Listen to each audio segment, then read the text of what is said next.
তোমরা সবাই মিলিত হয়ে রাজ্যে ঘোষণা করবে যে মুসলিমকে ধরে এনে দিতে পারবে তাকে 10,000 স্বর্ণ মুদ্রা পুরস্কার দেওয়া হবে। এটা বৌরানীর হুকুম। আমি তো বিচার করবো। তুমি এখন একটু ক্লান্ত হচ্ছ, তুমি অন্তপুরে চলে যাও, আমি দেখছি। ওরা যেন তাই হয়।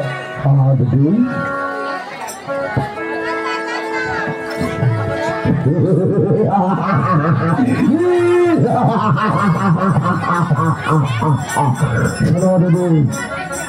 তুমি বারবার খালি আমাকে তুমি বিরাট করেছ আর বলেছ তোমাকে আমি এমন শিক্ষা দেব।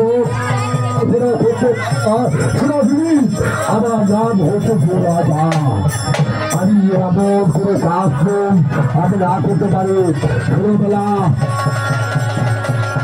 সেনাপতি বছর আপনি এই মুহূর্তে চলে যাবেন ব্রাহ্মণের বাড়িতে। ওই ব্রাহ্মণের বাড়িতে গিয়ে ওই ব্রাহ্মণ মশাইকে বলবেন, ব্রাহ্মণ মশাই আপনার রক্ত খাতে করে দেখে দেখছেন ওই মুসলিম কোথায় কোথায় বসে আছি।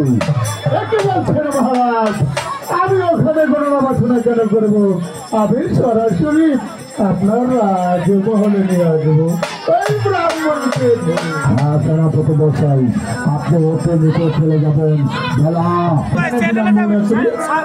আমরা ব্রাহ্মণের বাড়িতে চলে যাব, ব্রাহ্মণকে বুঝিয়ে সুজিয়ে নিয়ে আসবো আমাদের রাজ দরবারে।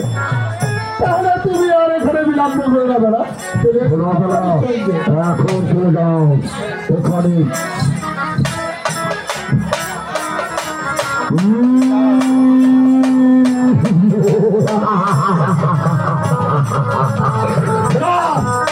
আমার নাম হচ্ছে গোলাপ। আমি তোমাকে শিক্ষা দিব, তুমি কল্পনা করতে পারবা।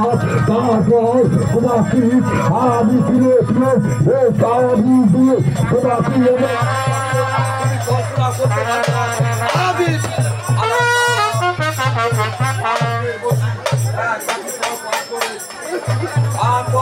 বাইরে বাইরে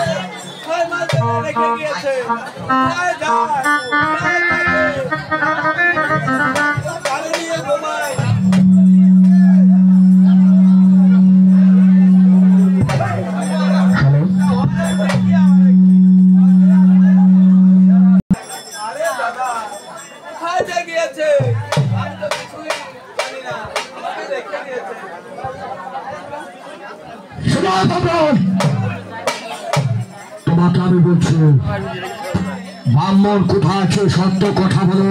আর যদি সত্য না কথা বলো তোমাকে চা বলতে তোমাকে আমি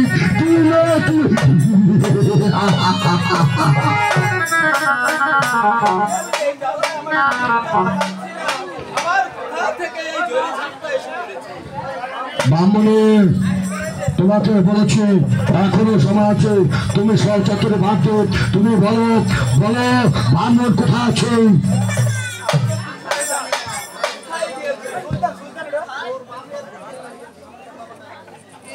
শোনো ব্রাহ্মণী, সব চত্বরে বাদ দিয়ে তুমি সত্য কথা বলো।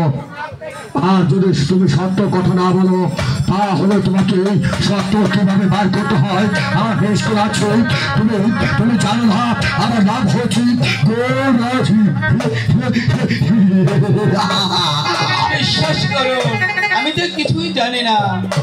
তাহলে তুমি জানো না, তুমি আমার সঙ্গে চলে আসো, আমার সঙ্গে তুমি চলে যাবে স্থান মতো।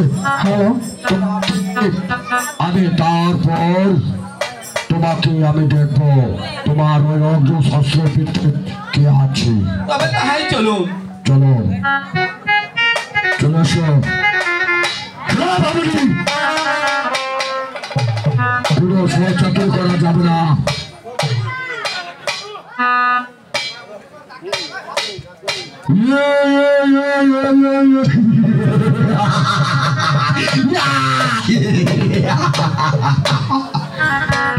বামনি তুমি আমাকে চিনতে পারোনি তোমার কাছ থেকে কিভাবে রত্ন বের করে নিতে হয় আমার বেশ করে জানা আছে তোমার রত্ন নিয়ে আমি তারপর তোমাকে দেব শিক্ষা দেব তোমার রত্নের দিকে খালি যদি কেউ কি গরম পায় তাহলে তোমাকে দেখবো কোথায় কোথায় তোমার বান্ধব থাকে সেখানে আমি চলে যাব তোমার বান্ধবকে আবার খুঁজে বের করতে হবে বান্ধবের বিশেষ